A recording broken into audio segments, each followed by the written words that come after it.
हैं कुछ बुक्स से मेंस लेवल के, जो कि एज इट इज तुम्हें एग्जाम्स में न्यूमेरिकल टाइप में जेई मेन में मिल सकते हैं। जो मैंने एनालाइज करा कि कहाँ से क्वेश्चन जेई मेन वाले पूछ रहे हैं, तो कुछ 2-3 बुक से मैंने टेंजेंट नॉर्मल के क्वेश्चंस कलेक्ट करे हैं और तुम्हें बोर्ड्स में भी ऑब्जेक्टिव्स में काम आ जाएंगे। अलॉन्ग विद दैट शायद हमें वो जो तुम्हारे डाउट्स है एक्सरसाइज के वो हम देख लेंगे, एंड उसके अलावा टेंजेंट और नॉर्मल की इक्वेशंस फॉर पैराबोला, इलिप्स या पैराबोला स्पेशली हम सभी फॉर्मेट्स के आज देखने वाले हैं। ठीक है, स्क्रीन सबको विजिबल है ऑनलाइन स्टूडेंट्स? फटाफट बोलो। Yes sir. Yes sir. Yes sir. All right, ठीक है।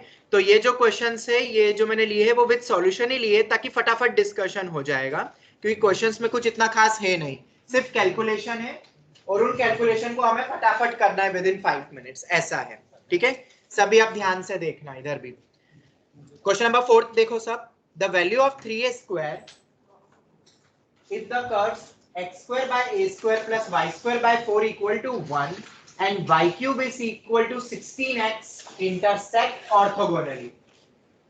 हाँ, इस क्वेश्चन को स्टार्ट करने से पहले शायद कल जो हमने एक पॉइंट डिस्कस करा था याद है, एक एलिप्स और एक हाइपरबोला ऑर्थोगोनली कट करते हैं इफ डिफरेंस इज कांस्टेंट, शायद हमने देखा था। 2 एलिप्स नहीं, एक एलिप्स और एक हाइपरबोला। सिमिलर क्वेश्चन जो हमने डिराइव करा था वो सेम क्वेश्चन विद 4 कंडीशंस इस बार के 25 जुलाई के पेपर में शायद इवनिंग या मॉर्निंग शिफ्ट में जेईई मेन में आ गया, फिर से रिपीट हुआ है। मतलब तुम देख सकते हो जो क्वेश्चंस आ रहे हैं वो यही आ रहे हैं। थिंग इज दैट कि जिसको अगर याद है तो फटाफट टिक कर देगा, जिसको याद नहीं है 5 से 10 मिनट लगेंगे, पेपर पूरा बिगड़ जाएगा। ठीक है, और भी बहुत सारे क्वेश्चन जो हमने पढ़ लिए उस पर बेस्ड आए हैं। ठीक है, वो मैं तुम्हें टाइम टू टाइम करवाता रहूंगा जेईई मेन में जो अभी आ रहे हैं करंट के, तो तुम्हें समझ में आ जाएगा किस टाइप के क्वेश्चंस पूछे जा रहे हैं। जैसे कि ये वाला ले लो, ये तुम्हें मिल सकता है न्यूमेरिकल टाइप में। क्वेश्चन में कुछ है नहीं, ऑर्थोगोनल कट का बोला है, तो हमें पता है condition m1 m2 is equal to -1। अब m1 m2 -1 लगाना है तो हमें पॉइंट ऑफ इंटरसेक्शन चाहिएगा, बट शायद पॉइंट ऑफ इंटरसेक्शन निकालने में थोड़ी सी प्रॉब्लम आ सकती है। यस और नो ऑनलाइन स्टूडेंट्स बताओ? ऑब्वियसली आएगा, क्योंकि एक 2 डिग्री और एक 3 डिग्री है। 2 डिग्री और 3 डिग्री के सॉल्विंग में हमें प्रॉब्लम आ सकती है। ठीक है, तो कुछ नहीं, वही x, y पॉइंट मान लेते हैं। यहाँ पे जो आर्बिट्री पॉइंट लिया है वो x, y ही हम ले लेते हैं, जिसपे पॉइंट ऑफ इंटरसेक्शन पे हमें टेंजेंट्स निकालनी है। तो क्या करेंगे x, y पे? दोनों कर्व के लिए क्या निकालेंगे? स्लोप। ये देखो, दोनों कर्व के लिए स्लोप निकाल लिया हमने।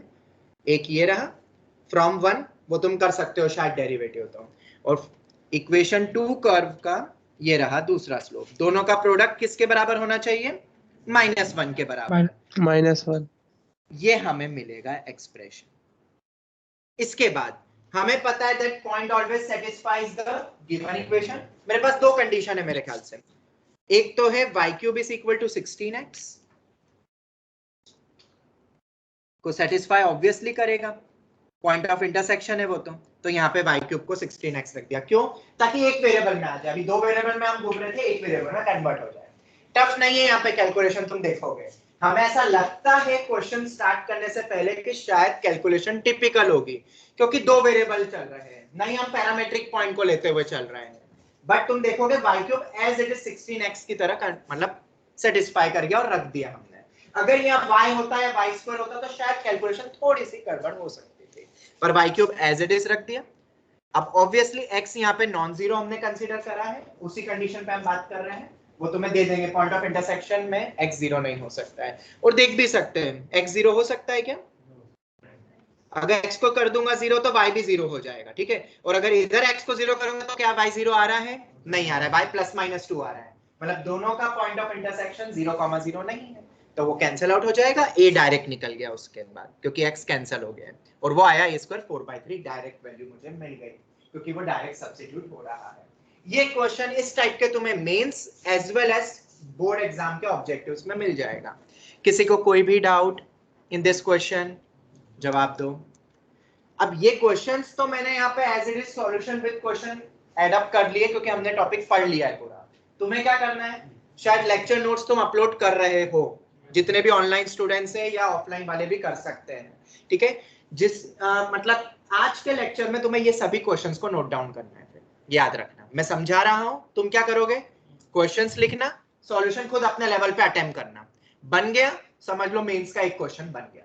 नहीं बना, सॉल्यूशन देखो, फिर से उस क्वेश्चन का रीडू करो बिना देखे, जो मैं हर बार तुम्हें कहता हूं, क्योंकि ऐसे ही क्वेश्चन आएंगे टेंजेंट एंड नॉर्मल पे। अब अगर हमारे पास टाइम बचता है हर पार्ट में, तो मैं अब ऐसे ही करने वाला हूं। टॉपिक खत्म होगा, हम एज इट इज क्वेश्चन नहीं उठाएंगे, जो आ चुके वो तो तुम्हें पीवाईक्यू में मिल जाएंगे। जो एक्सपेक्टेड है वो ऐसे क्वेश्चन बैंक तुम्हारे सामने रखूंगा, समझा दूंगा। नोटबुक में तुम्हें क्या लिखना है, यही सेम क्वेश्चन, बट सॉल्यूशन खुद अपने लेवल पे। नहीं बने तो हेल्प लो, पर एक बार बिना देखे जरूर, ये बेस्ट तरीका है। एक एक क्वेश्चन डन होता जाएगा तुम्हारा बोर्ड एग्जाम में भी, as well as in JEE mains. आगे बढ़ते हैं। एडवांस के थोड़े क्वेश्चंस इसमें नहीं मिलेंगे, एडवांस के लिए तो तुम्हें पता है क्या क्या रेफर करना है, कौन सी बुक एंड ऑल। ये एक क्वेश्चन मैंने शायद तुम्हें दिया था, उसी टाइप का शायद एक बार देख लो, जो कि डिस्कस नहीं करा था। ऑनलाइन स्टूडेंट्स याद आ रहा है ऐसा कोई क्वेश्चन करा था हमने? ठीक है, जिसका सॉल्यूशन मैंने बताया नहीं था, बस बोला था प्रूव करो जीपी और ये रेशियो किसके बराबर आता है, शायद यही है क्वेश्चन। और ये सिमिलर क्वेश्चन तुम्हें मिलेगा ही मिलेगा, लिख लेना। ठीक है, मैं यहाँ पे नोट डाउन कर देता हूँ। जेईई मेन एक्सपेक्टेड 2022, क्योंकि अभी तक पूछा नहीं है, अभी तक इस फेज तक, और ये गारंटीड आएगा, गारंटीड आएगा। आईआईटी का पीवाईक्यू है और बेस्ट है न्यूमेरिकल टाइप में पूछने के लिए, पर शायद इसमें कैलकुलेशन होती है थोड़ी बहुत, इसलिए मैंने तुम्हें दिया था घर के लिए। देख लेते किस टाइप की कैलकुलेशन होने वाली है। कोई भी एक पॉइंट तुम्हें कंसीडर करना है y equal to x cube पे, ये हो गया। कोई भी अगर एक मैं पॉइंट अज्यूम करता हूं, अदर देन ओरिजिन बोला है, तो मैं टेंजेंट खींचूंगा, ऑब्वियसली वो वापस से कर्व को क्या करेगी, कट करेगी। उस पॉइंट को मैंने P2 बोल दिया, फिर P2 पे वापस से क्या खींचूंगा मैं, टेंजेंट, फिर से टेंजेंट आएगी और ये कर्व को वापस से कट करेगी, और फिर एंड सो ऑन, ये चलता जाएगा। ठीक है, तो सभी के अगर तुम बात करो यहाँ पे पॉइंट्स मुझे P1 P2 मिले हैं। अब पॉइंट्स के बारे में यहाँ पे बोल भी दिया कि जीपी है, बोल दिया कि जीपी, शायद मैंने वहां पे प्रूव डेट के लिए तुम्हें दिया था, शायद एक पॉइंट गिवन था क्या वहां पे, नहीं था, डायरेक्ट ही हमें प्रूव करना था, तो देख लेंगे। पॉइंट जीपी में इसका मतलब एक्स कोऑर्डिनेट और वाई कोऑर्डिनेट दोनों ही जीपी में आ रहे हैं। देख लेते हैं क्या कैलकुलेशन होती है इसमें। तुमने करा तो होगा ही सही, you can see it here. देखो आप, दो पॉइंट लूंगा x1, y1 और फिर सेटिस्फाई करूंगा, उससे बेटर एक पैरामीट्रिक पॉइंट नहीं मान सकता क्या मैं? अब y equal to x cube का तो पैरामीट्रिक पॉइंट मुझे पता ही नहीं है। अरे बहुत इजी है, x को क्या मान लो, t, तो y कितना हो जाएगा, t क्यूब। अब वो पहला पॉइंट है इसलिए t1 ले लिया, तो ये t1 क्यूब। पैरामीट्रिक पॉइंट से क्या आसानी हो जाती है बताओ, अब दो वेरिएबल नहीं है, अब सिर्फ एक वेरिएबल है। ठीक है, और point always satisfy the given equation का भी ध्यान नहीं रखना है, क्यों? अरे सेटिस्फाई करने वाला ही तो पॉइंट लिया है, इसलिए पैरामेट्रिक क्वेश्चंस को आसान कर देता है, ये दिमाग में रखना। दो वेरिएबल में डील करने से बेटर है एक वेरिएबल में डील करो। पैरामेट्रिक पॉइंट अज्यूम करना बहुत आसान होता है, हमने कुछ ट्रिगो वाले करे हैं, ये नॉर्मल है, x को t मान लो या x को x ही मान लो, तो y कितना हो जाएगा x क्यूब, तो तुम x को x क्यूब भी मान सकते थे। यहाँ पे t1 क्यूब बुक वालों ने लिया। अब dy by dx, ऑब्वियसली इसका डेरिवेटिव तो कर ही सकते हो, स्लोप निकालना पड़ेगा ना मुझे। इस पॉइंट पे t1 क्यूब पे dy by dx किसके बराबर आ रहा है, 3x स्क्वायर, पॉइंट मैंने t1 माना है, 3t1 स्क्वायर। या तो पैरामेट्रिक फॉर्म से भी तुम dy by dx निकाल सकते हो, dy by dt upon dx by dt, उससे भी निकाल सकते हो। अब टेंजेंट की इक्वेशन लिख लो, पॉइंट ऑफ कांटेक्ट तो वही है t1 क्यूब जो अज्यूम करा है। फिर इसको किसके साथ सॉल्व करोगे, किसके साथ, y equal to x cube के साथ, कर्व के साथ सॉल्व करना है ना, क्यों, मुझे ये पॉइंट निकालना है, कौन सा, ये वाला पॉइंट। ये हमने अज्यूम कर लिया है यहाँ पे t1 क्यूब, ये हमने पॉइंट ले लिया है। ठीक है, अब मुझे ये पॉइंट की तलाश में है, हम जिसको हम t2 क्यूब बोल सकते हैं, पर t1 की टर्म्स में चाहिए। तो क्या करोगे, ये जो टेंजेंट की इक्वेशन है उसको क्यूब के साथ वापस सॉल्व करो। और शायद मैंने इसके पहले वाले एक क्वेश्चन में तुम्हें बताया था कि ये जो क्यूबिकल बनी थी, इसके दो रूट्स तो ऑलरेडी वी नो, कौन से होंगे, खुद t1 ही होंगे ना, यस और नो, क्योंकि टच कर रहा है। इस पे हमने सब डिस्कशन कर लिया था कि दोनों रूट सेम होते हैं। ठीक है, क्योंकि एक क्यूबिकल और एक लाइन में कितने कट्स आ सकते हैं, मैक्सिमम 3। अब यहाँ पे दो ही आ रहे हैं, एक तो खुद वो पॉइंट और एक ये वाला पॉइंट, तो तीसरा कौन सा, ये खुद ही है, क्योंकि वो टच कर गया है, तो वो दो पॉइंट सेम हो गए। तो इस क्यूबिकल के दो रूट्स तो मुझे मिल ही गए, t1, t1। तीसरे रूट को क्या मान लोगे, कुछ t2 मान लो।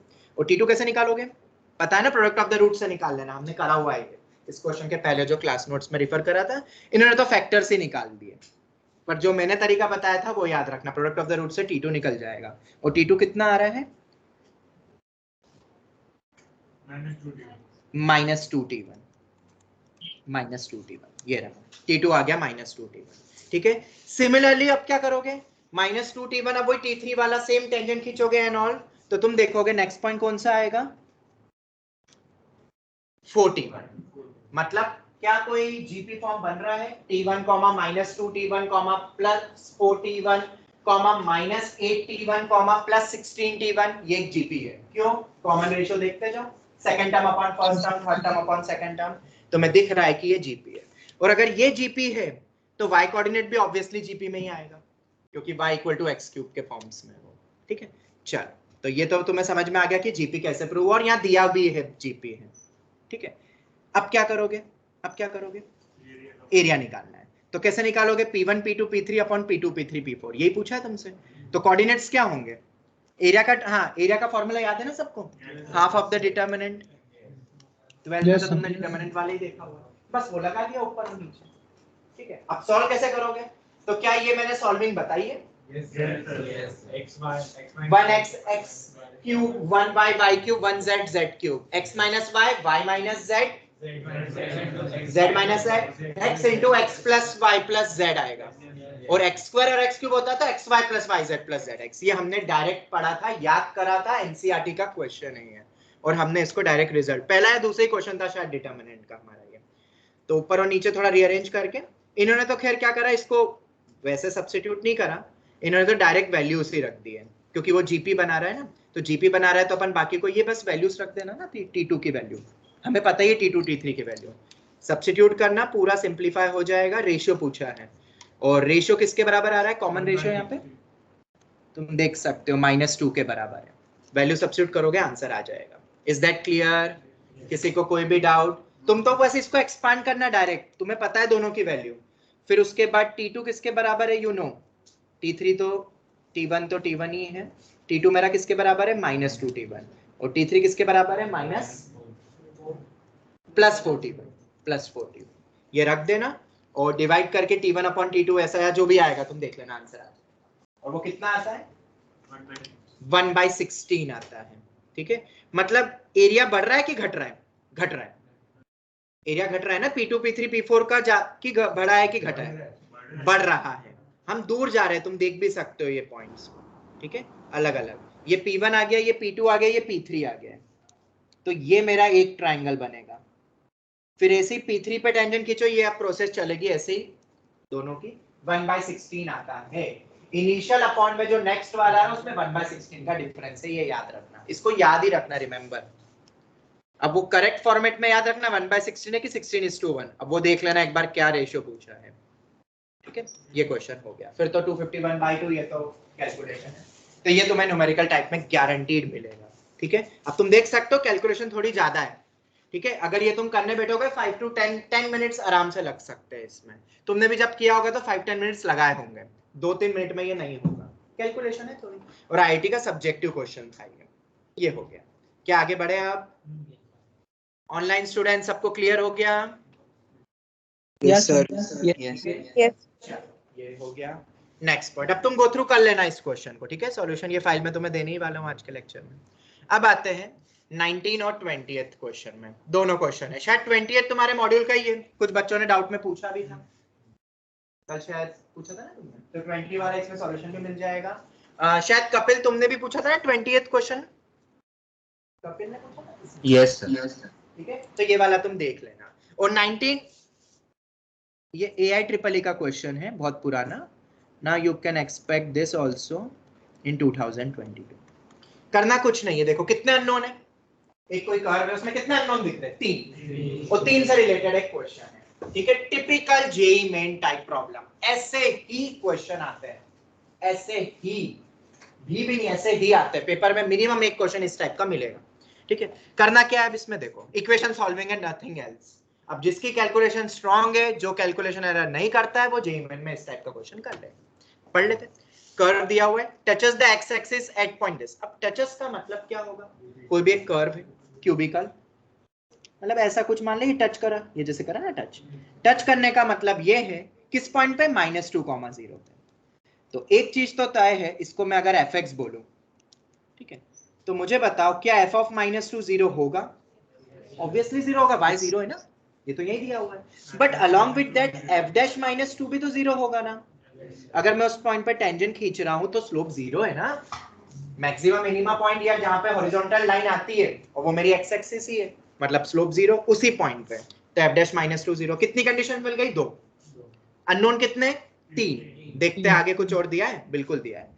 Cuts the y axis at point q where, चलो ठीक है, ये मान लो इस पॉइंट पे कट करा y एक्सिस को, ये मेरी y एक्सिस है, ठीक है। y एक्सिस है मतलब उस पॉइंट पे कोऑर्डिनेट क्या होगा, कुछ 0,y1 बोल देते हैं, ठीक है। उस पॉइंट पे स्लोप कितना है? 3। उस पॉइंट पे स्लोप, और ये y1 निकाल भी सकते हो। अरे हाँ, वो एक रफ फिगर बनाया मैंने, ठीक है। अब मैं ऊपर सही बनाऊं क्या कि समझ गए? रुको मैं बना ही देता हूँ। लो,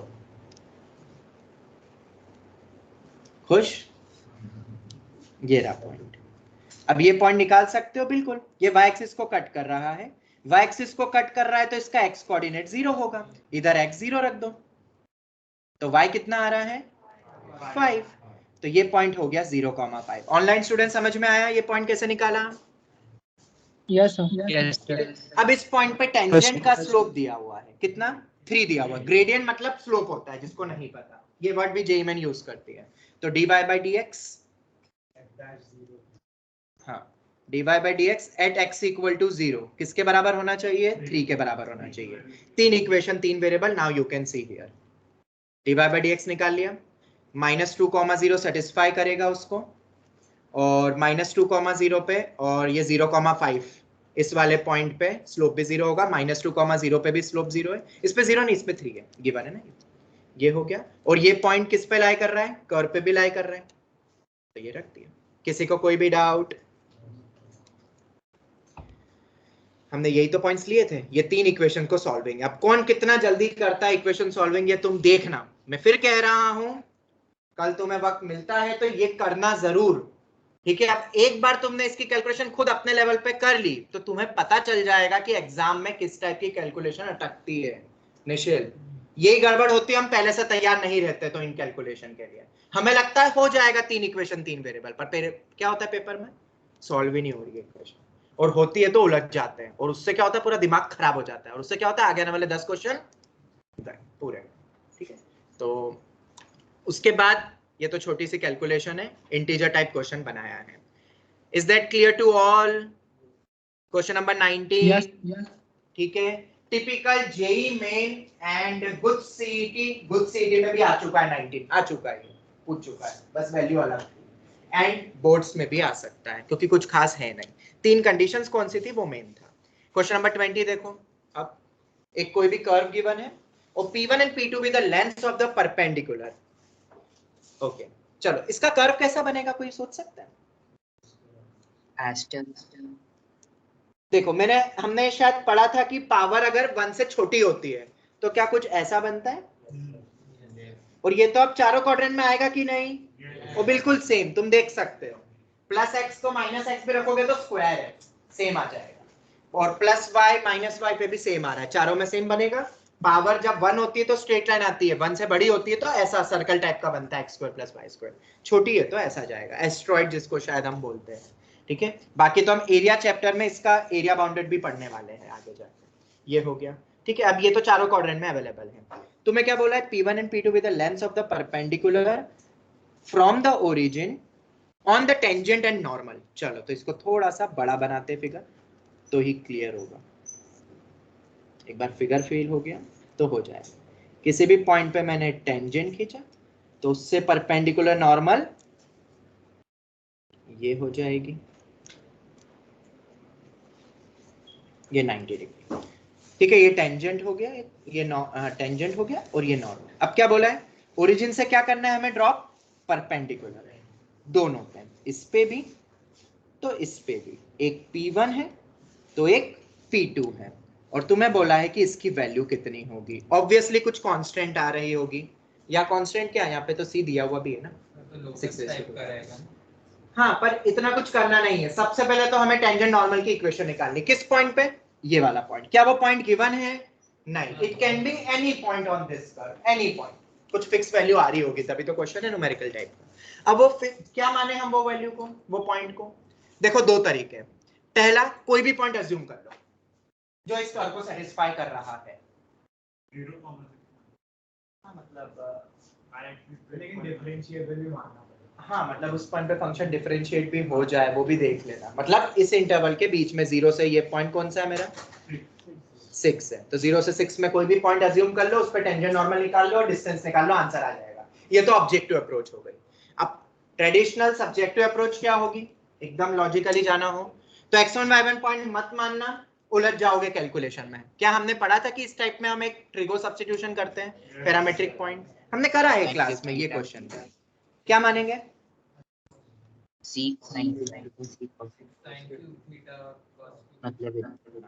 या cos cube theta sin cube theta भी ले सकते हैं। क्या ये अज्यूम कर सकते हैं अपन पैरामेट्रिक पॉइंट? अगर मैं इसको PP बोलता हूँ, ठीक है।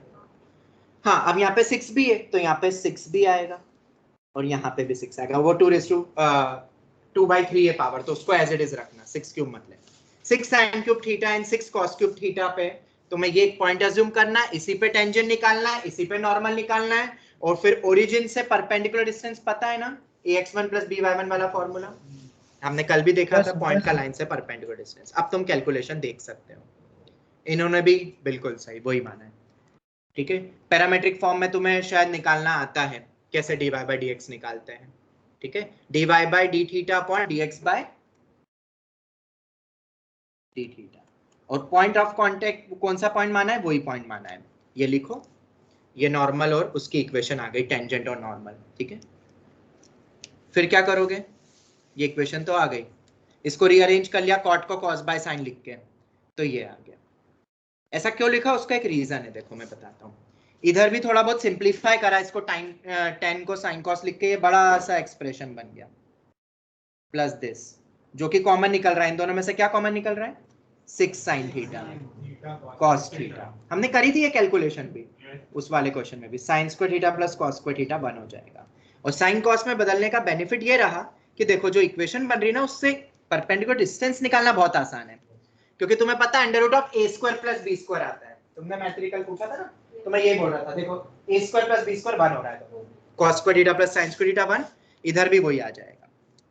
तो थोड़ा सा परपेंडिकुलर डिस्टेंस निकालना आसान हो जाएगा, और फिर तो बस वैल्यू रखी, आंसर आ गया। Is that clear to all? ये तुम्हारे बोर्ड में भी आ सकता है, वही सेम चीज सब में पूछी जा सकती है, पर कैलकुलेशन थोड़ी फास्ट करनी है इसमें। अब तुम चाहो तो इन टाइप के क्वेश्चंस में तुम कोई भी पॉइंट भी अज्यूम कर सकते हो। एक और चीज, अगर यहाँ 6 ना देते हुए कुछ C या कुछ ऐसा दे देते तो C की कोई वैल्यू भी अज्यूम कर सकते थे, और फिर क्वेश्चन को सॉल्व कर लो, 4 ऑप्शन में C की वैल्यू रख देना, अगर मल्टी वो ऑब्जेक्टिव टाइप का क्वेश्चन है तो। ये तो पूरा न्यूमेरिकल टाइप का था। आई होप ये सबको क्लियर है। Online students, is that clear? Yes, sir. चलो ये हो गया, ये दोनों क्वेश्चंस हो गए। अब इसके बाद अपन आगे बढ़ते हैं। Question number 30, 31 and 32। 30 का मैंने सॉल्यूशन लगाया नहीं, मतलब रह गया वो उसका फोटो लेना, पर 30 बहुत इजी है। हमने ये क्लास 11th में किया था, क्लास 11th में। क्या किसी को याद है? शायद नहीं याद होगा। देखो इधर, ये बेसिकली ट्रिगो का क्वेश्चन है। क्वेश्चन नंबर 30 एक बार देख लो सभी। Number of points on the curve whose distance from the origin is maximum or minimum, इस टाइप का क्वेश्चन है। tan थीटा और y को क्या, दो वेरिएबल है। हमने शायद कल भी ऐसा क्वेश्चन करा था कि नहीं, दो वेरिएबल वाला मैक्सिमम मिनिमा, जब कर्व की लॉजिक लगाया था हमने कर्व वाला। अब tan और cot ठीक है, तुम कर लेना। अब सुनो इधर, पर मानोगे क्या, और अलग अलग एंगल मानना पड़ेगा x और y। या सुनो इधर, मैं बता देता हूँ। तुम्हें पता है एक एनसीईआरटी में भी शायद था, एक पोलर कोऑर्डिनेट्स करके भी कुछ थ्योरी होती है, पता है तुम्हें? पोलर कोऑर्डिनेट्स का मतलब क्या है? बहुत इजी। कोई भी एक पॉइंट अगर प्लेन पे है तो क्या उसको थीटा और आर की टर्म्स में लिख सकते हैं? रेडियस वेक्टर आर और ये थीटा। तो x को क्या अपन r cos थीटा रख सकते हैं हमेशा, और y को अपन r sin थीटा रख सकते हैं, यस और no? It's not Yes, sir. That कि ये पॉइंट को सर्कल पे होना मैंडेटरी है, ऐसा कुछ है क्या यहाँ पे पोलर कोऑर्डिनेट्स में? Circle x square plus y square equal to r square का भी पैरामेट्रिक पॉइंट ये होता है, पर क्या पोलर कोऑर्डिनेट्स में जरूरी है कि वो पॉइंट सर्कल पे होना चाहिए? मेरे ख्याल से तो नहीं, वो कोई भी पॉइंट को अपन पोलर फॉर्म में लिख रहे हैं। अब तुम ट्राई करना ये क्वेश्चन, आंसर चाहिए तो मैं दे दूंगा, मैं बस हिंट दे देता हूं, x को r cos थीटा रखना और y को r sin थीटा रखना, आगे तुम खुद ट्राई करना, नहीं आए तो पूछना, ठीक है? पैरामेट्रिक कोऑर्डिनेट्स को मैंने मतलब पोलर कोऑर्डिनेट्स में सब्स्टिट्यूट कर दिया मैंने, वेरिएबल 2 है, पर जब ये यहाँ रखोगे क्वेश्चन बहुत इजीली सॉल्व हो जाएगा। Once again expected question of mains 2022। अगर ये नहीं क्लिक कर पाए पोलर कोऑर्डिनेट्स में बदलना x और y को, तो अटक जाएगा। और r क्या होता है इसमें? r क्या होता है? From origin. तो शायद तुम देख सकते हो उसी को मैक्सिमम मिनिमा करना है। ऑनलाइन स्टूडेंट्स, यस और नो? Yes, sir. ये भी एक रीजन है मैंने ये वाला लॉजिक लगाया। आप करना है क्या अभी solve? No, sir. No, sir. बता देता हूँ क्योंकि ट्रिको भी बहुत सारों को डर लगता है, वैसे तो कुछ है नहीं इसमें कुछ ऐसा खास ट्रिको। बता रहा हूँ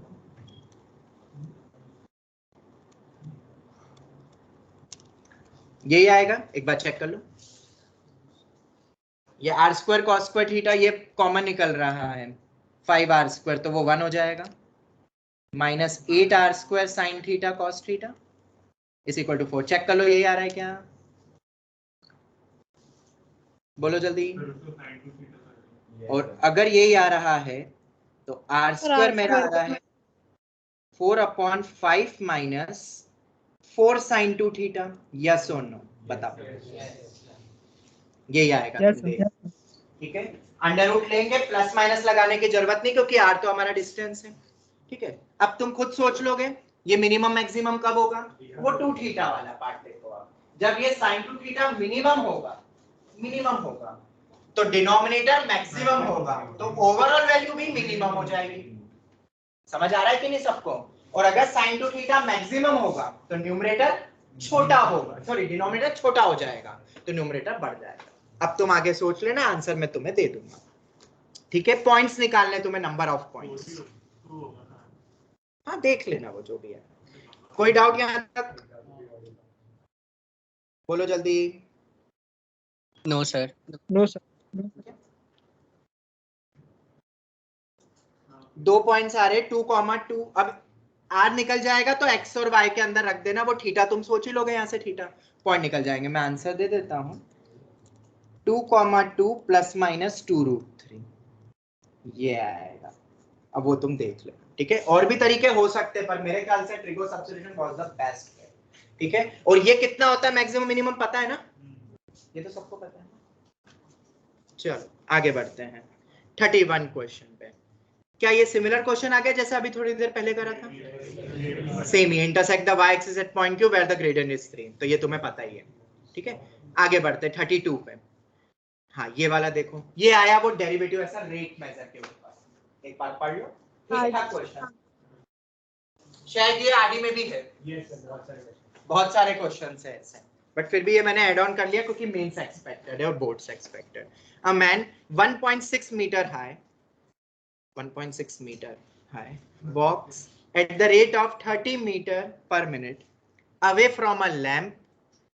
ओ ये तो हाइट एंड डिस्टेंस जैसा फील नहीं आ रहा है? शायद हाइट एंड डिस्टेंस में ऐसे क्वेश्चन करते थे। ठीक है, which is 4 meter above the ground if k is the rate at which the man's shadow is lightening then the value of k by 4। ठीक है, रेट निकालना है बेसिकली, और वॉकिंग एट द रेट वो दिया हुआ है 32 वाला, देख लो इधर मैं बता ही देता हूँ। ये रहा, क्या ऐसा कुछ फिगर बनेगा? आराम से देख लो। Let the end of the shadow be R, ये जो शेडो बन रही है ये इंसान है ऑब्वियसली, और अगर ये लैंप है जो 4 मीटर है बोल रहा है अबाउ द ग्राउंड, ठीक है, और ये 1.6 है, तो तुम्हें सबको पता है कि इमेज कुछ ऐसी बनेगी। यहाँ तक फिजिक्स तुमने सबने पढ़ा है, तो ये तो बहुत इजी क्वेश्चन है उस रिस्पेक्ट में। और जैसे ये तुम ट्रायंगल बनाओगे तुम्हारे दिमाग में सिमिलर ट्रायंगल क्लिक होना ही चाहिए, अगर क्लिक नहीं हुआ तो गया। और ऐसे क्वेश्चन आगे में अब देख लोगे कि ये करके बताऊं, तो समझ जाओगे।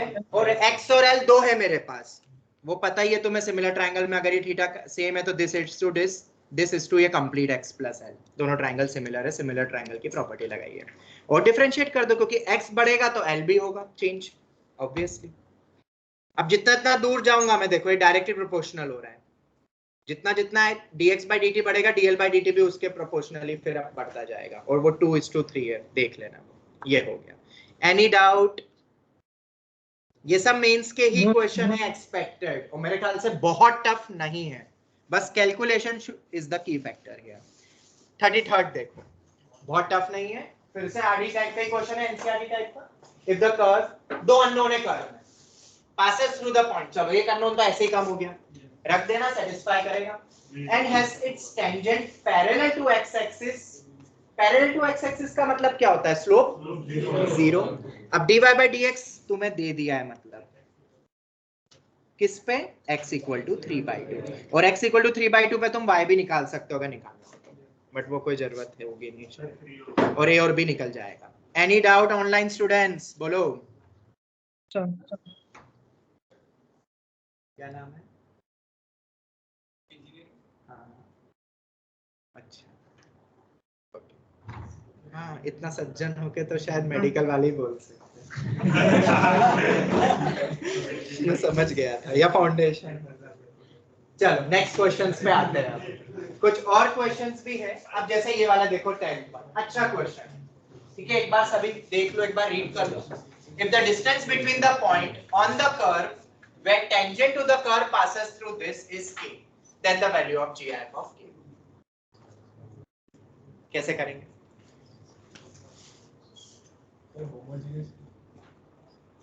क्या होमोजेनियस इक्वेशन? ये तो y स्क्वायर और इधर x क्यूब है। चलो देखते एक बार सभी देख लो। If the distance between the points on the curve where the tangent to the curve passes through this, हाँ क्या बोल रहे हो? कुछ कह रहे हैं? सो टैंजेंट की जनरल इक्वेशन लिखकर फिर ये पॉइंट सैटिस्फाई करेंगे। जब भी तुम बोलते हो, क्या पता दुनिया भर की आवाजें निकलती है साथ में तुम्हारे साथ तुम्हारा माइक खराब है शायद। चलो मैं समझ गया तुमने क्या बोला। खैर, if the distance between the points on the curve where the tangents to the curve passes through this. चलो तो देख लेते एक बार। ये रहा, ये कोई भी एक हमारा कर्व है। Let a tangent be drawn to the curve at point alpha comma beta passing through P 1,2। ऐसे ही बोला गया है ना? एक बार पढ़ लो, एक बार वापस से देख लो।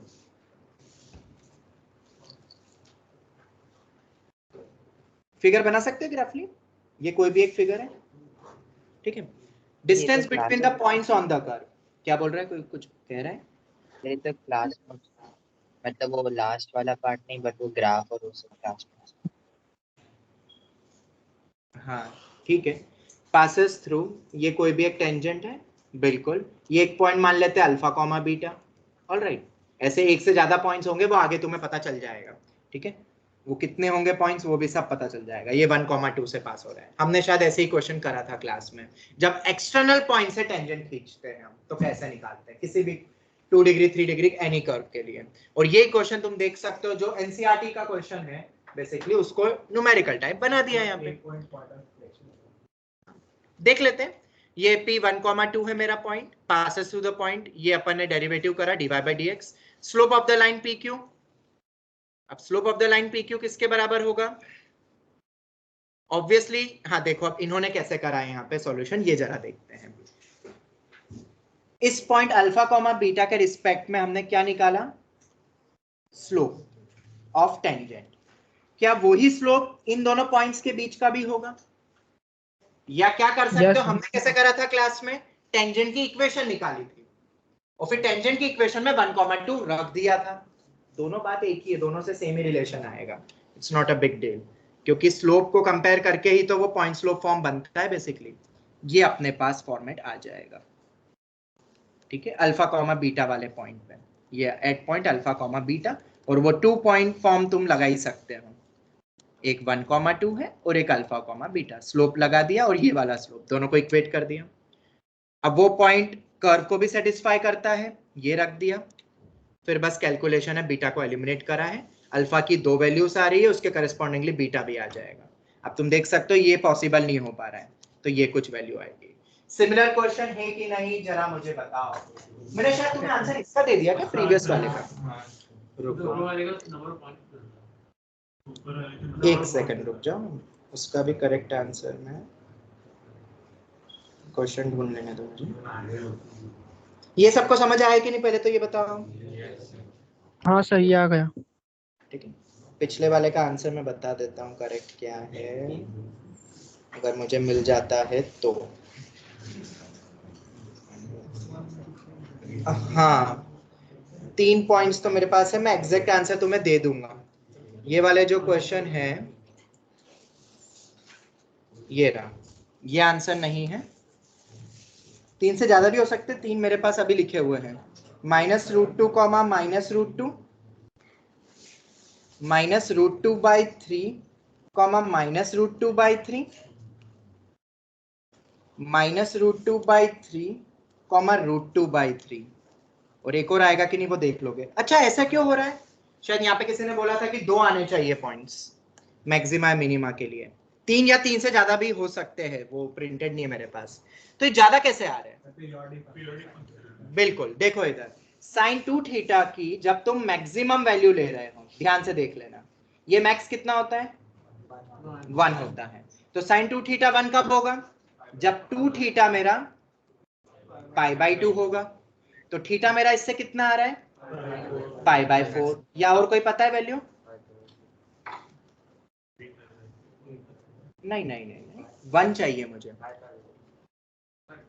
2π + π/2 मतलब 5π/2, 2 से डिवाइड करा तो थीटा कितना आ गया 5π/4।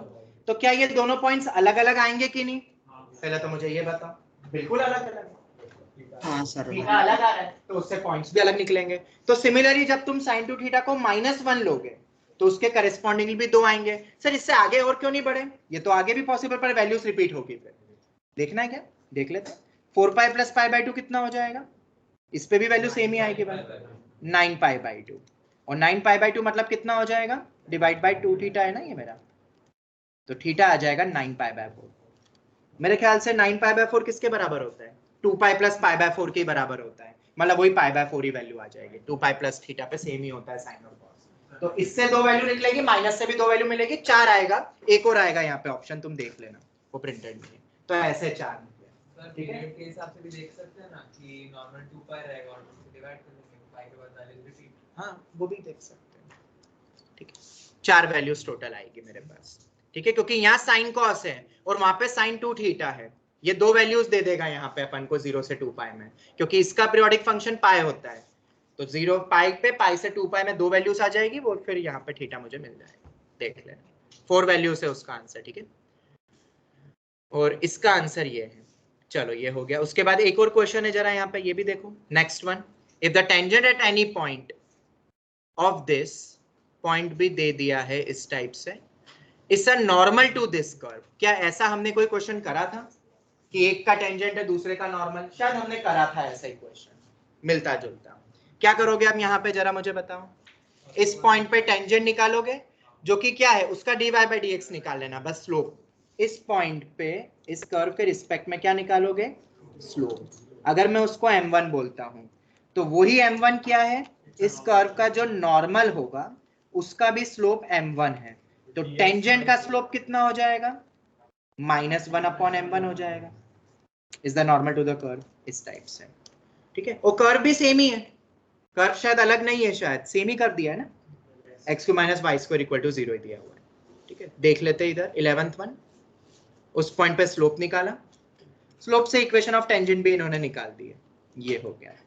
अब वही टेंजेंट, सेम टेंजेंट क्या है उस कर्व के लिए, नॉर्मल है, मतलब कुछ ऐसा समझो, तो फिगर के अकॉर्डिंग अगर देखना हो तो मैंने इस पॉइंट पे क्या खींची है, टेंजेंट, ये पॉइंट मेरा ये रहा, टेंजेंट की इक्वेशन निकाल लिया, वो जैसे y = x³ में देखा था। अब ये क्या बना, यहाँ पे वापस से कट करा, इस पॉइंट के रिस्पेक्ट में अगर इस पॉइंट को मैं बोल देता हूँ b, ये पॉइंट a है, पॉइंट ऑफ कॉन्टेक्ट बदल गया है, ये क्या है, ये कितना एंगल बन रहा है 90 डिग्री, क्योंकि ये सेम लाइन नॉर्मल भी है पर किसी और पॉइंट के लिए है। तो क्या करोगे, पहले तो टेंजेंट की इक्वेशन निकालोगे, इस टेंजेंट को कर्व के साथ क्या करोगे, सॉल्व करोगे।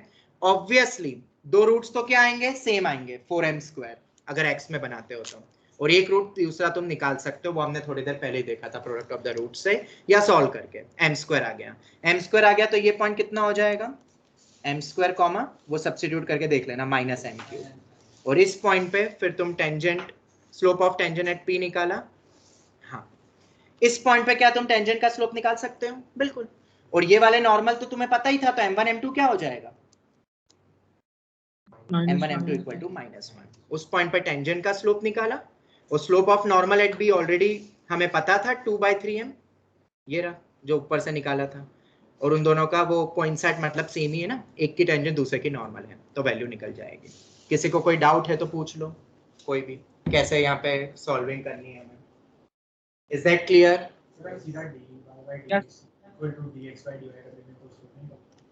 हाँ, पर हमें तो अननोन निकालना है ना, हमें क्या निकालना है क्वेश्चन में, m निकालना है। m कैसे निकलेगा, किसी से तो इक्वेट करना पड़ेगा ना हमें। ये पॉइंट ऑफ कांटेक्ट अलग है, तुमने फिर से ध्यान से पढ़ा कि नहीं, इसका जो टेंजेंट का स्लोप आएगा वो इसके इसी कर्व का नॉर्मल भी बन रहा है, पर पॉइंट ऑफ कांटेक्ट तो अलग है ना। तो जब मैं इसको डेरिवेटिव करके नॉर्मल का स्लोप निकालूंगा तो पॉइंट वो x2 y2 होगा, और यहाँ पे जब हम निकाल रहे हैं उस समय ये पॉइंट है, तो पॉइंट अलग अलग हो रहा है ना। तो पॉइंट निकालने के लिए तुम्हें ये सब तो करना ही पड़ेगा, जैसे अपन ने y = x³ में किया था, टेंजेंट निकाल के सॉल्व करके वो पॉइंट निकालना पड़ेगा। पॉइंट निकल गया तो फिर तो तुम कर ही लोगे टेंजेंट। अरे यार, ये तो बताया था, y = x³ वाला क्वेश्चन नहीं करा था कि दो रूट सेम आते हैं क्योंकि टच कर रहा है। अभी थोड़ी देर पहले भी बोला था, क्यूबिकल और लाइन में कितने कट होते हैं इन जनरल,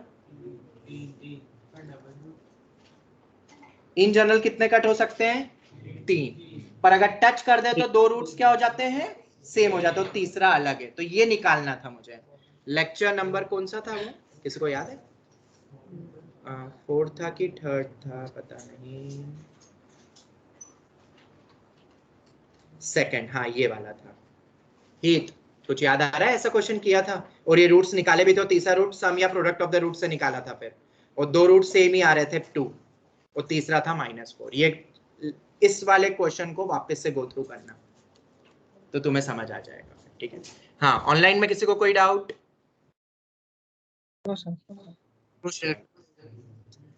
ये हो जाएगा, ये देख लेना। एक और क्वेश्चन है, ये बहुत इजी है, ये तो खैर रेट पे ही है। ये इक्विलेटरल ट्राइंगल का एरिया सभी को पता है, √3/4 a² होता है। डायरेक्ट डेरिवेटिव करना है, एनसीईआरटी का क्वेश्चन है, क्वेश्चन नंबर 12, ये तो तुम ही गो थ्रू कर लोगे, ठीक है। ये हमारे क्वेश्चंस खत्म हो गए। तो टेंजेंट नॉर्मल पे मेंस और बोर्ड्स में या तुम्हारी टर्म एग्जाम में कैसे क्वेश्चंस आएंगे सबको क्लियर हो गया, ठीक है। अब मॉड्यूल में एक क्वेश्चन, हाँ कोई किसी को कुछ पूछना है, एक क्वेश्चन जो मॉड्यूल में 2-3 बच्चों ने मुझसे पूछा है, इजी है पर मैं बता देता हूं।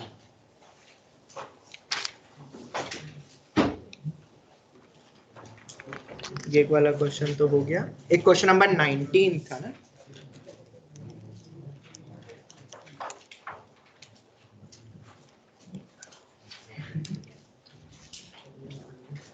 Point of contact, page 120, question number 19, ये भी डाउट में मुझसे पूछा था, और एक 14th भी पूछा था मुझसे, ये डिस्कस कर देता हूँ मैं फटाफट।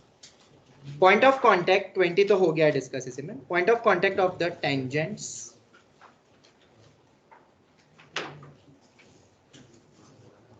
ड्रॉन, ये क्वेश्चंस को वापस से रीडू जरूर करना सब। From the origin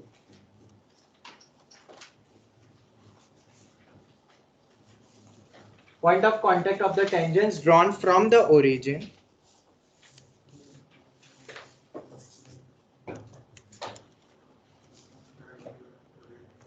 to the curve y = sin x lie on the curve, 4 options दिए हुए हैं, x² - y² = xy, x square plus y square is equal to x square y square, x square minus y square is equal to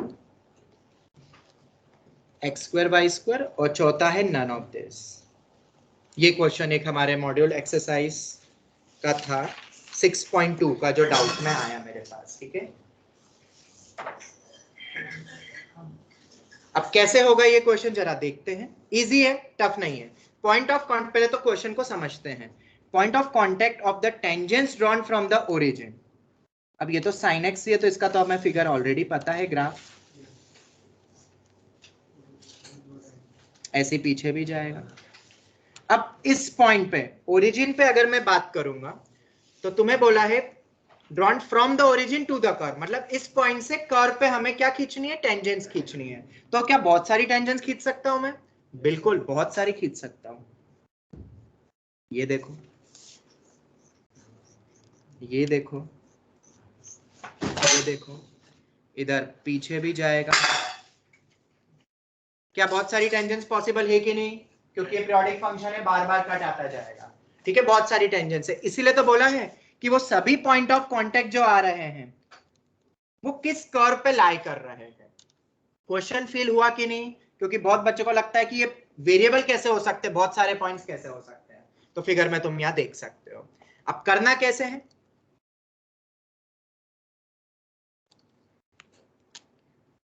y is equal to sine x है मेरे पास। ठीक है, slope कितना आ जाएगा tangents का? cos x हो जाएगा। किस पॉइंट पे? ये वेरिएबल पॉइंट को मान ले अपन h कॉमा के, क्योंकि पॉइंट ऑफ कांटेक्ट बहुत सारे रहेंगे वेरिएबल, और लोकस में जैसे अपन h कॉमा के मानते थे वैसे ही कोई भी आर्बिट्री पॉइंट है, पॉइंट ऑफ कांटेक्ट बहुत सारे होंगे। तो स्लोप कितना हो जाएगा? cos h। तो टेंजेंट की इक्वेशन क्या हो जाएगी? y minus y1। y1 कितना है? k cos h x minus, हाँ हाँ, ये हो गया। यहां तक कोई डाउट? ये अपन टेंजेंट मान सकते हैं कि नहीं? 0,0 हाँ हाँ आएगा, रख रहा हूं मैं इसमें, रख रहा हूं आराम से। ठीक है, ये हो गया। क्या y और x की जगह 0,0 रखा जा सकता है? सेटिस्फाई करेगा? हम डायरेक्ट नहीं रख रहे, याद रखना। मैंने पॉइंट ऑफ कांटेक्ट आर्बिट्री लिया है, तो मैं 0,0 पे अगर टेंजेंट खींच दूंगा तो वो फिक्स हो जाएगी टेंजेंट पे। अरे वो तो होगा, पर हमें ऐसे बहुत सारे इनफाइनाइट पॉइंट्स ऑफ कांटेक्ट वाले पॉइंट्स का लोकस चाहिए। तो ये एक तो आर्बिट्री पॉइंट लेगा ना हम, तो उसी पॉइंट पे मैंने टेंजेंट खींच दिया पॉइंट ऑफ कांटेक्ट पे, और 0,0 सेटिस्फाई कर दूंगा अब मैं। तो कितना आ जाएगा? Minus k is equal to cos h times of minus h. तो कॉस एच किसके बराबर आ गया? के बाय एच। अब तुम्हें ये भी पता होगा कि ये एच कॉमा के जो अपन हमेशा करते थे एक्सटर्नल पॉइंट से जब टेंजेंट खींचते थे, तो एच कॉमा के कर्व को भी तो सेटिस्फाई करेगा। तो अगर कर्व कौन सा है मेरा equation? y equal to sine x है, इसमें रख दो। तो कितना हो जाएगा? k is equal to sine h 1 and 2।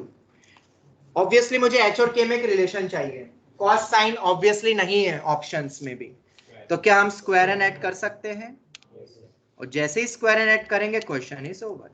के square plus k square by h square is equal to 1। K square h square plus k square is equal to h square. X square y square plus y square is equal to x square. Rearrange कर लेना, ये मेरा locus आ गया। Tough नहीं था, easy था, but फिर भी थोड़ा सा कंफ्यूजिंग टाइप का था ये क्वेश्चन। किसी को कोई भी डाउट है तो पूछ सकते हो।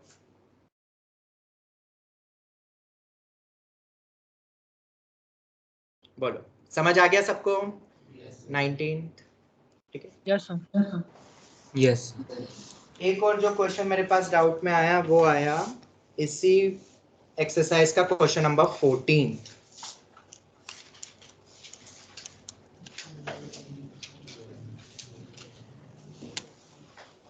If the line ax plus by plus c equal to 0 is a normal to the curve x cube y equals to 1, then A B is, options दिए हुए, ये जेई मेन का PYQ है, जेई मेंस में ये पूछ चुके हैं ऑलरेडी, ठीक है। पॉजिटिव, नेगेटिव, पॉजिटिव और नेगेटिव एंड सो ऑन, इस टाइप का, ठीक है। अब है तो इजी, पर फिर भी वेरिएबल्स यहाँ पे 3 दिखते हैं तो हमें ऐसा लगता है कि शायद हम साइन या कैसे वैल्यू निकालने जाएंगे, वैल्यू निकलेगी नहीं, पर AB के प्रोडक्ट के साइन के बारे में हम जरूर जजमेंट दे सकते हैं यहाँ पे। कैसे? If the line is normal to the curve, अगर ये नॉर्मल है, ठीक है, तो कोई बात नहीं, अपन नॉर्मल निकालते हैं पहले तो। किस पॉइंट पे मान ले अपन, x1 y1 ले लेते हैं। x1 y1 पे हम नॉर्मल की इक्वेशन लिख सकते हैं, स्लोप निकाल सकते हैं, easy. x cube y is equal to 1। Online student समझ में आ रहा है ना क्या करना है? यस ऑनलाइन स्टूडेंट्स बोला है मैंने। प्रोडक्ट रूल लगेगा यहाँ पे, जब x क्यूब का करूंगा तो 3x1 square, point of contact भी रख दिया है मैंने, y as it is, x cube as it is, y का 1 होगा पर dy by dx लगाना पड़ेगा, विथ रिस्पेक्ट टू x कर रहे और 1 का 0, तो dy by dx किसके बराबर आ गया, minus of by x cube, वो x1 क्यूब ही है, तो ये x1 नीचे रह जाएगा, ये कैंसिल हो जाएगा, y।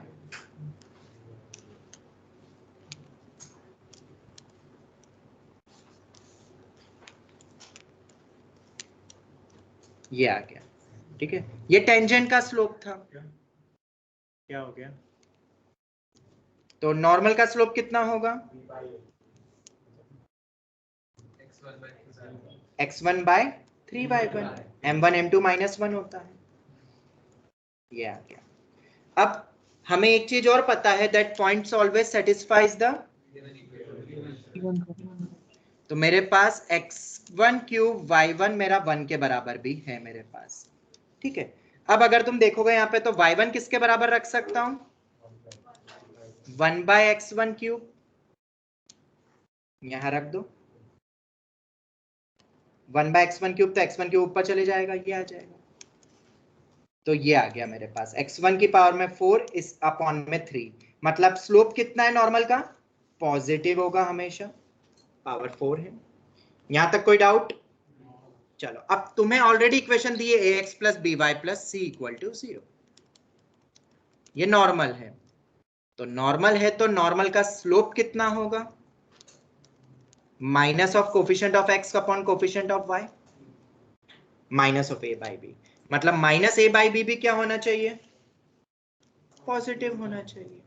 अब minus a by b positive होगा कब, जब एक ऑलरेडी बाहर माइनस है, तो एक को पॉजिटिव होना पड़ेगा और एक को नेगेटिव होना पड़ेगा, तभी ओवरऑल पॉजिटिव होगा, या a नेगेटिव b पॉजिटिव, तभी तो ओवरऑल पॉजिटिव होगा, मतलब प्रोडक्ट क्या होगा, हमेशा नेगेटिव होगा। क्वेश्चन इज ओवर, हो गया। कपिल, क्लियर हुआ?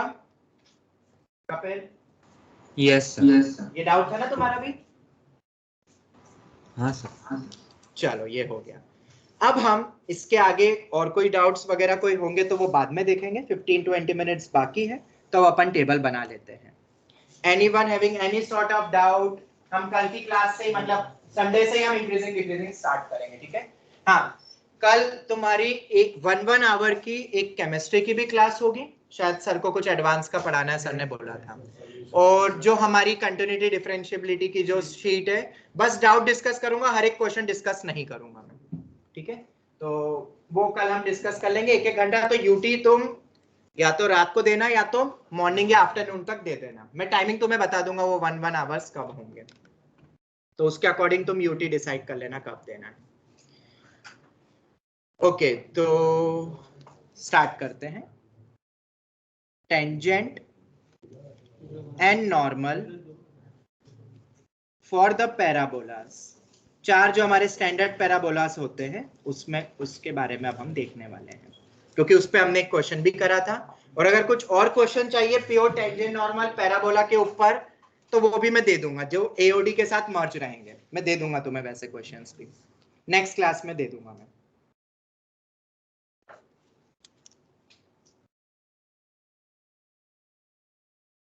y स्क्वायर इक्वल टू, पहला 4ax, दूसरा -4ax, तीसरा x square is equal to 4ay और चौथा x square is equal to -4ay। ये हमारे स्टैंडर्ड होते हैं। अगर शिफ्टेड हुए तो कैपिटल X कैपिटल Y हो जाता है, वो हम देख लेंगे। शायद जो न्यू स्टूडेंट उन्होंने भी आरडी में तो देखा होगा, शिफ्टेड टाइप के भी रहते हैं। चलो, तो सबसे पहले पैरामेट्रिक पॉइंट, मेरे को यहाँ पे एक कॉलम और बनाना है, P और P करके लिख रहा हूं, मतलब समझ जाना पैरामेट्रिक पॉइंट की बात कर रहा हूं। क्या होता है 80 स्क्वायर कॉमा 280, तो x की जगह -x हो गया है, तो -80 स्क्वायर कॉमा 280, ऑब्वियसली, क्योंकि अगर वो माइनस नहीं होगा, और a हम जनरली ग्रेटर देन 0 कंसीडर करते हैं, याद रखना, ठीक है, तो वो y स्क्वायर डिफाइंड ही नहीं हो पाएगा। चलो, इधर क्या हो जाएगा, x और y इंटरचेंज हो गए, तो 280 कॉमा 80 स्क्वायर हमने कल के दिन देखा ही था, और ये हो जाएगा 280 कॉमा -80 स्क्वायर। ये हो गया पैरामेट्रिक पॉइंट। नेक्स्ट, अब क्या आएगा हमारा, इक्वेशन ऑफ टेंजेंट। अब टेंजेंट के अलग अलग फॉर्म आएंगे। सबसे पहला पॉइंट फॉर्म, अब वो मैं बता देता हूं कैसे लिखते हैं पॉइंट फॉर्म को, अगर तुम्हें समझना हो तो।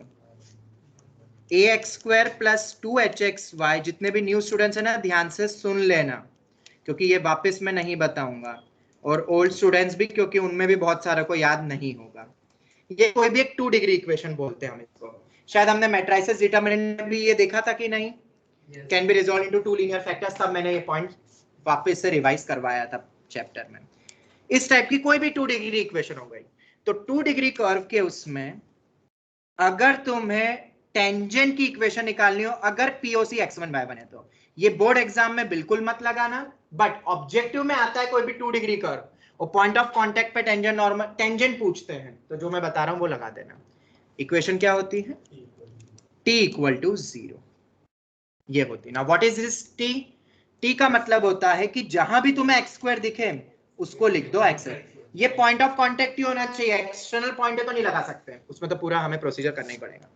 y स्क्वायर का y/1, ऑब्जेक्टिव्स में बिल्कुल लगा सकते हो तुम, ये पूरा वो डेरिवेटिव करके dy/dx जो हम करते हैं, फिर x1 y1 सब्स्टिट्यूट, फिर y - y1 mx - x1, फिर टेंजेंट आएगा, इतना कुछ नहीं करना है, डायरेक्ट मिल जाएगा हमें। पर ये 2 डिग्री में वैलिड है, 2 डिग्री कर्व नहीं है तो नहीं कर सकते। x/y1 प्लस yx1 अपॉन में 2, ये रेक्टेंगुलर हाइपरबोला के वक्त बताया था। x का हो जाएगा x प्लस x1/2, y को हम रिप्लेस कर देते हैं y प्लस y1/2, और कांस्टेंट तो कांस्टेंट ही रहेगा। तो इस हिसाब से y square equal to 4ax पे x1 y1 पे अगर तुम्हें टेंजेंट खींचनी है तो वो कैसी होगी, y स्क्वायर को क्या लिखोगे, ये पीओसी है, y/1 4a, x को क्या लिखूंगा, x plus x1/2। Online students clear है? Yes sir. ये हो गया, तो समझ में शायद तुम्हें आ ही गया है, तो मैं फटाफट यहाँ पे लिख देता हूँ। y/1 is equal to 2a x plus x1, तो इधर क्या हो जाएगा,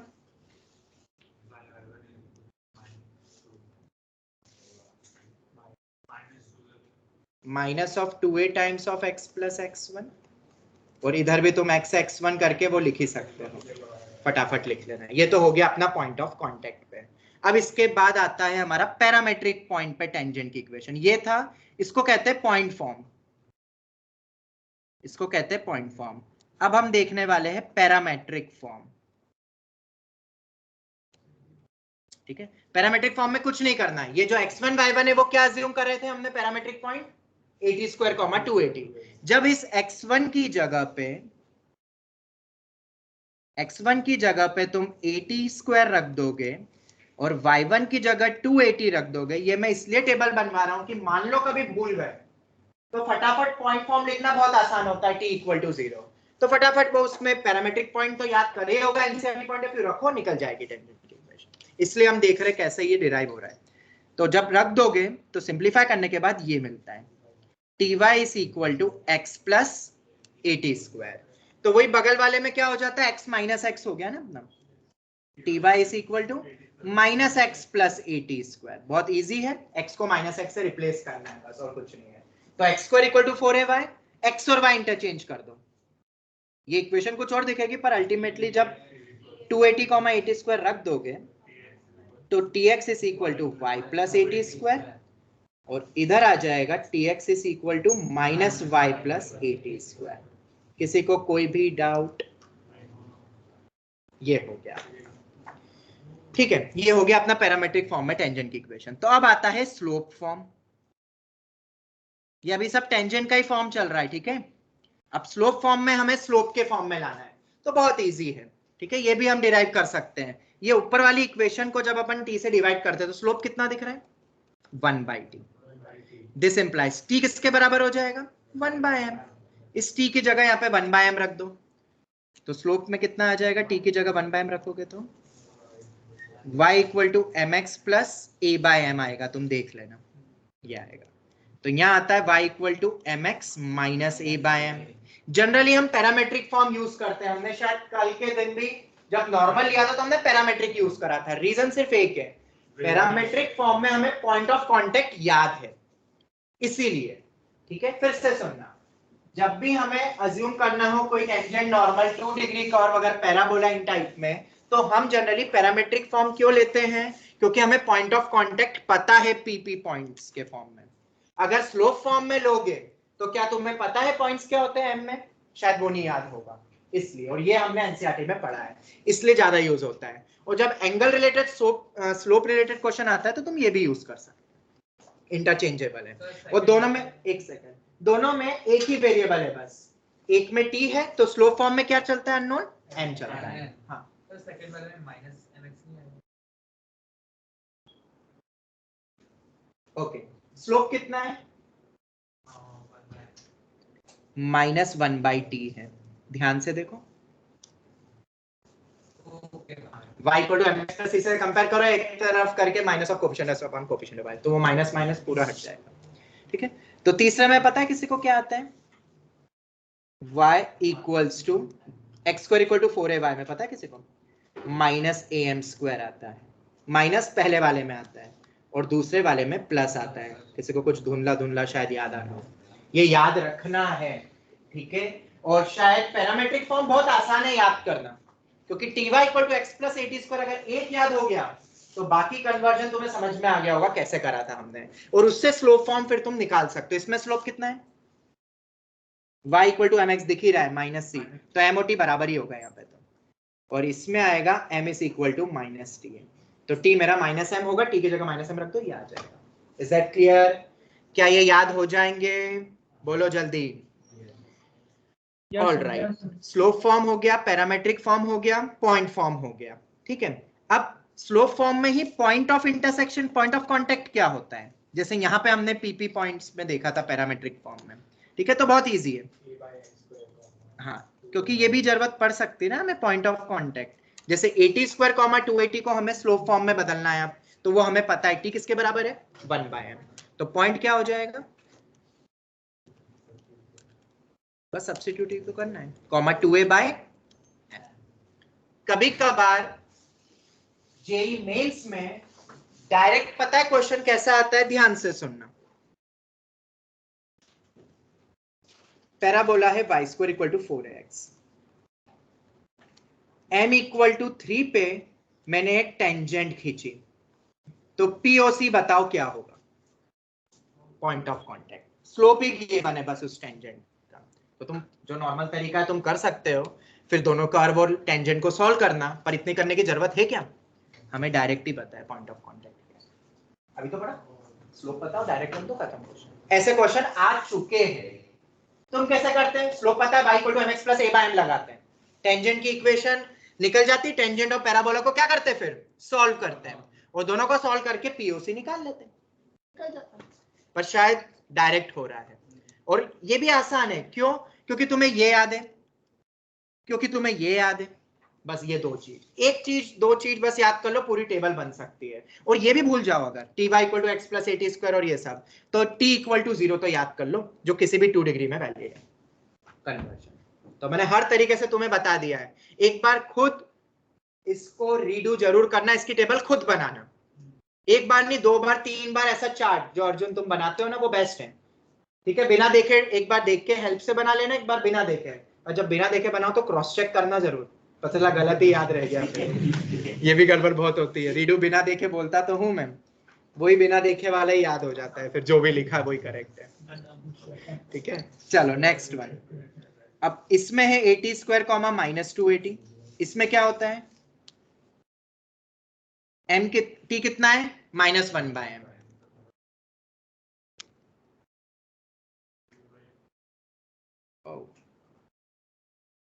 जरा मुझे बताओ 80 स्क्वायर कॉमा 280, हाँ मैंने लिखा वो गलत है, -80 स्क्वायर कॉमा 280 होता है, हाँ -80 स्क्वायर कॉमा 280।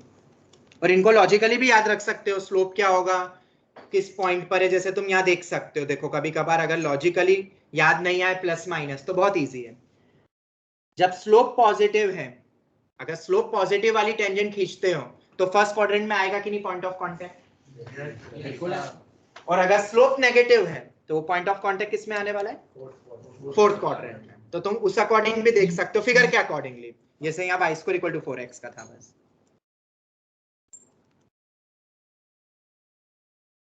t को मैं -1/m यही रखूंगा, -a/m स्क्वायर कॉमा -2a/m ये आएगा, और इसको तुम क्रॉस चेक भी कर सकते हो, y square equal to -4x कैसा होता है, ऐसा होता है, ठीक है। अब तुम देख सकते हो अगर सेकंड क्वाड्रेंट में रख रहे हो तो स्लोप क्या आ रहा है, नेगेटिव आ रहा है, सेकंड क्वाड्रेंट में x नेगेटिव होता है y पॉजिटिव, तुम देख सकते हो x नेगेटिव ही होगा हमेशा और y पॉजिटिव हो जाएगा क्योंकि स्लोप भी नेगेटिव है, माइनस माइनस प्लस, तो लॉजिकली भी बहुत कुछ तुम याद रख सकते हो, बाकी दो तुम लिख लेना। ये हमारा कंप्लीट हुआ, किसी को कोई भी डाउट जवाब दो, ये कंप्लीट हमारा टेंजेंट फॉर्म हो गया है, ठीक है।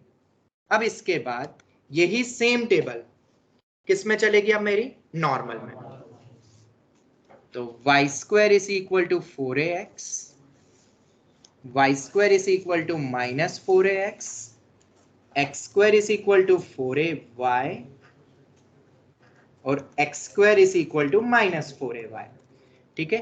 80 स्क्वायर 280, पॉइंट ऑफ कांटेक्ट तो सेम ही रहता है, -80 square comma 280, 280 comma 80 square -80 square, y negative होगा तभी तो x वो होगा, ये हो गया। चल तो अब नॉर्मल्स पे आते हैं, तो सबसे पहला आता है पॉइंट फॉर्म, मतलब x1 y1 पॉइंट के रिस्पेक्ट में क्या बनता है बताओ, याद है किसी को,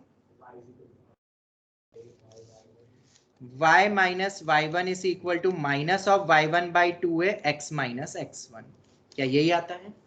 अब ये कैसे आया, बहुत इजी है, ये हमने निकाला ही है, ये किसकी इक्वेशन थी, टेंजेंट की इक्वेशन थी, पॉइंट ऑफ कांटेक्ट तो अभी भी वही है, लगा दो 12th की कॉन्सेप्ट m1 m2 -1, स्लोप कितना है m1, टेंजेंट का स्लोप कितना है 2a/y1, y को y1 को नीचे ले जाओ ना, y को mx प्लस से कंपेयर करो, तो नॉर्मल का कितना हो जाएगा minus of y1/2a, point slope form लगाओ, ये रहा, हो गया। तो बाकी तुम डिराइव कर लोगे फिर, इजी है शायद, और ये हमने ऊपर निकाला हुआ ही है, मतलब यहाँ पे भी मैंने डॉट डॉट ही लगाया था, अब वो तुम कर लेना सॉल्व, इजी है क्योंकि वो, ठीक है। अब आते हैं हम इसके बाद, क्योंकि इसमें पैटर्न नहीं रहता है पॉइंट फॉर्म में, ठीक है, बट पैरामेट्रिक फॉर्म में अपने पास पैटर्न आ जाएगा। किसी को याद है पैरामेट्रिक फॉर्म में क्या आता है, कल शायद हमने यूज किया था, हाँ, y plus t x is equal to 280 plus 80 मुझे लगता है सिर्फ एक ही बच्ची पढ़ रही है क्लास के नोट्स, ये नहीं पढ़ा था कल हमने, शायद करवाया है, मुझे लगता है तुम अभी भी ना रिवाइज नहीं कर रहे हो नोट्स, मार्क्स कैसे आएंगे फिर, पूरे थोरोली कम से कम क्लास नोट्स पे तो फोकस करो एटलीस्ट, कुछ और नहीं कर सकते हो तो। लेक्चर नंबर 4 था शायद कि 5 ही था, लास्ट ये रहा, इसमें शायद हमने देखा था, एक बार मैं नजर डाल रहा हूं ताकि तुम्हें पता रहे हमने कब पढ़ा था। ये रहा, जब हम इसको सॉल्व कर रहे थे तब यहाँ पे मैंने नॉर्मल फॉर्म में पैरामीट्रिक फॉर्म बताया था, y plus t x equal to 280 plus 80 cube. ये रहा, तो सिमिलरली x और y इंटरचेंज हो जाते हैं यहाँ पे, x प्लस टी वाई। ठीक है, तो बेटा रिवाइज करो इस क्वेश्चन को। तुम्हें सभी को आखिरी क्वेश्चन क्या पता कितने बच्चों ने रीडू करा था बिना देखे, ये आई जस्ट डोंट नो। और नहीं करा है तो पेपर में भी आएगा तो भी नहीं बनेगा। ये मत सोचना सिर्फ क्लास अटेंड कर लेने से या नोट्स लिख लेने से मार्क्स आ जाएंगे।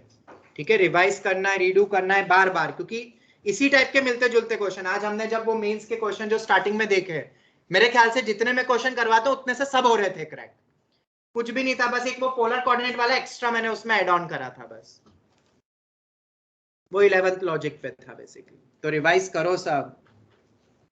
दूसरा क्या हो जाएगा, y square equal to minus 4x वाला, y minus t x is equal to 280 plus 80 cube, x minus x से रिप्लेस हो गया। तो x square equal to 4ay का क्या था, x plus t y is equal to 280 plus 80 cube. तो आखिरी वाला बताओ, x minus t y is equal to 280 plus 80 cube. और नॉर्मल की इक्वेशन कैसे यूज में आती है शायद सबको पता है, हमने ये देख चुका है। ठीक है, नॉर्मल की इक्वेशन को हमने कैसे यूज किया था। उसके बाद स्लोप फॉर्म में बता दो अब स्लोप फॉर्म में जब अपन नॉर्मल की इक्वेशन की बात कर रहे हैं तो स्लोप ऑफ नॉर्मल ले रहा हूं मैं, m क्या है यहाँ पे, स्लोप ऑफ नॉर्मल। तो यहीं से निकाल लेते हैं कितना है इस लाइन का स्लोप, t के फॉर्म में, minus of coefficient of x एक तरफ है इसे माइनस t है, तो t किसके बराबर हो जाएगा, माइनस m। तो t की जगह माइनस m रखो और एक तरफ करो, तो y equal to m x minus 2am minus am cube. हाँ, मैंने एक चीज नहीं बताई तुम्हें, कंडीशन ऑफ टेंजेंसी। कोई भी लाइन टेंजेंट कब होती है पैराबोला, फर्स्ट पैराबोला के लिए, c is equal to a by m, y equal to mx plus c होता है ना। हटा दो, डर लगता है क्या, अब ऑफलाइन में आओगे तो ये सब चलेगा।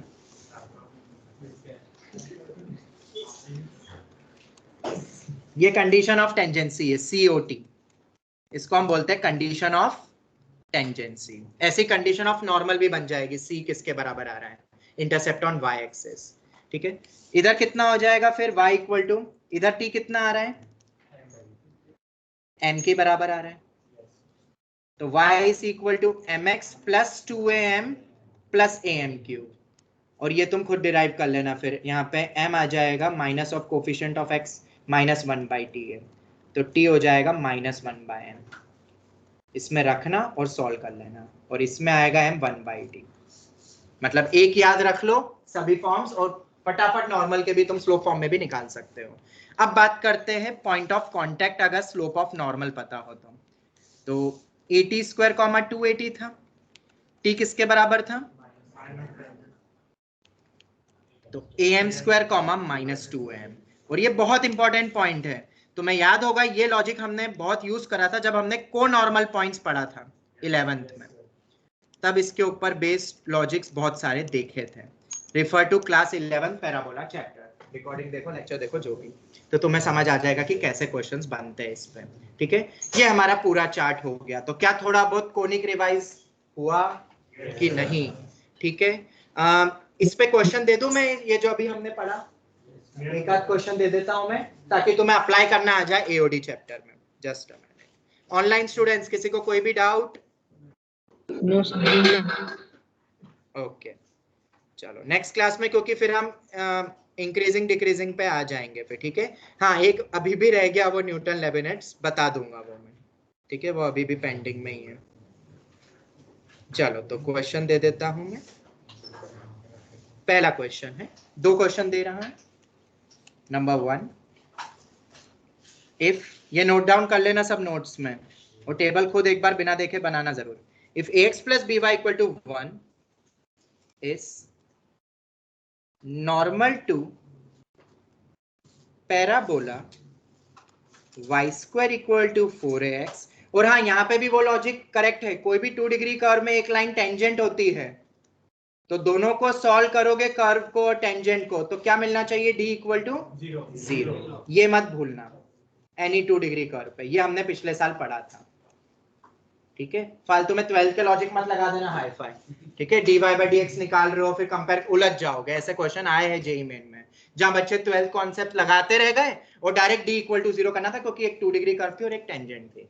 और कर्व भी मैंने शायद पिछली बार जैसे बताए थे, xy इज इक्वल टू -4 दे दिया और लाइन दे दी मैंने x plus y minus k equal to 0, और ये टेंजेंट है, दोनों को सॉल्व करके d इक्वल टू 0 कर दो। क्यों, टेंजेंट है तो एक ही पॉइंट आएगा, तो दोनों रूट सेम होने चाहिए। ये लॉजिक से पिछले साल बताया। If ax plus by equal to 1 is normal to the parabola y square equal to 4px कर दो, 4px, then prove that, mains expected है, ठीक है, then prove that pa cube plus 2ab square is equal to b square. कैसे करोगे ये तुम सोचना, हालांकि इजी है, कर सकते हो कि नहीं, मैंने शायद बताया हुआ ये नॉर्मल है, तुम्हें नॉर्मल की इक्वेशन निकालना आती है, कंपेयर कर लेना, नॉर्मल की खुद निकालो इक्वेशन और उससे कंपेयर कर लो, कौन से फॉर्म में, या तो स्लोप फॉर्म यूज करना या तो पैरामेट्रिक फॉर्म, क्योंकि एक ही वेरिएबल है। नॉर्मल की इक्वेशन निकालना और उसको किससे कंपेयर करना है, ax plus b y minus 1 equal to 0। पता है ना क्या होता है, सेम रेशियो में होता है, तो वो जो एक पैरामीटर है वो तो एलिमिनेट हो जाएगा और एक रिलेशन मिलेगा, you will get the answer. Expected question है ये, ठीक है। दूसरा एक और, शो दैट, दोनों प्रूव दैट में दे रहा हूं ताकि आंसर्स तुम क्रॉस चेक कर लेना। Straight line, show that straight line x cos alpha plus y sin alpha is equal to p touches the curve xy is equal to a square if p square is equal to 4a square cos alpha sin alpha। ये तुम्हें prove करना है। अब यहां पे मैंने इस curve के बारे में तो बताया ही नहीं है, इसको कहते हैं रेक्टेंगुलर हाइपरबोला। बस एक चीज बता रहा हूं, बाकी तुम ट्राई करना, क्योंकि ये भी एक 2 डिग्री कर्व है। पैरामेट्रिक फॉर्म बना सकते हो इसमें इक्वेशन ऑफ टेंजेंट का, टचस है ना, लाइन है, टेंजेंट की इक्वेशन निकाल सकते हो पैरामेट्रिक फॉर्म में। हाँ, इसका पैरामेट्रिक पॉइंट होता है xy equal to c square, हमने पढ़ा था, ct comma c by t, ये हमेशा इसको सेटिस्फाई करता है। अब तुम इससे टेंजेंट की इक्वेशन निकालना at comma a by T के रिस्पेक्ट में, और वो जो टेंजेंट होगी वो कौन सी टेंजेंट होगी, यही जो यहाँ गिवन है, सेम कंपेयर कॉन्सेप्ट लगा देना। कर लोगे ट्राई, पूरी हिंट दे दी है मैंने, अब तुम ट्राई कर लेना, ठीक है। यहीं पर ही हम एंड करते हैं, बाकी कल का टाइमिंग एंड ऑल मैं तुम्हें सब बता दूंगा, टाइम भी हो गया है। चलो, थैंक यू वेरी मच।